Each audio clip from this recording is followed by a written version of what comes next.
Indigo ફ્લાઇટના સંકટ વચ્ચે એક કર્મચારીનો ખુલ્લો પત્ર વાયરલ થતાં અફરાતફરી મચી ગઈ છે. ઇન્ડિગોના સીઈઓ એલ્બર્ટ સહિત 8 લોકો પર ગંભીર આરોપ લગાવતો એક પત્ર વાયરલ થયો. આ પત્રમાં એરલાઇન મેનેજમેન્ટની કાર્યશૈલી પર ગંભીર સવાલો ઉઠાવવામાં આવ્યા.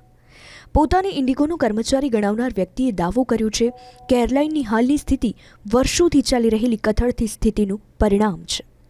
પત્રમાં સીઈઓ પીટર એલ્બર્ટ સહિત 8 મોટા અધિકારીઓને ઘમંડી વ્યવસ્થાપન, ખરાબ નિર્ણયો અને કર્મચારીઓના શોષણ માટે જવાબદાર ઠેરવવામાં આવ્યા.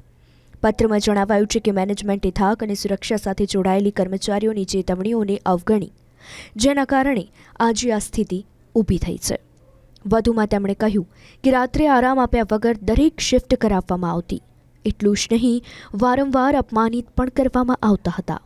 કર્મચારીએ આરોપ લગાવ્યો છે કે પાયલટો અને ગ્રાઉન્ડ સ્ટાફને વધુ પડતું કામ, સ્ટાફની અછત અને લાભોમાં કાપ સહન કરવો પડ્યો, જ્યારે ફરિયાદ કરનારાઓને ડરાવવામાં અને ધમકાવવામાં આવ્યા.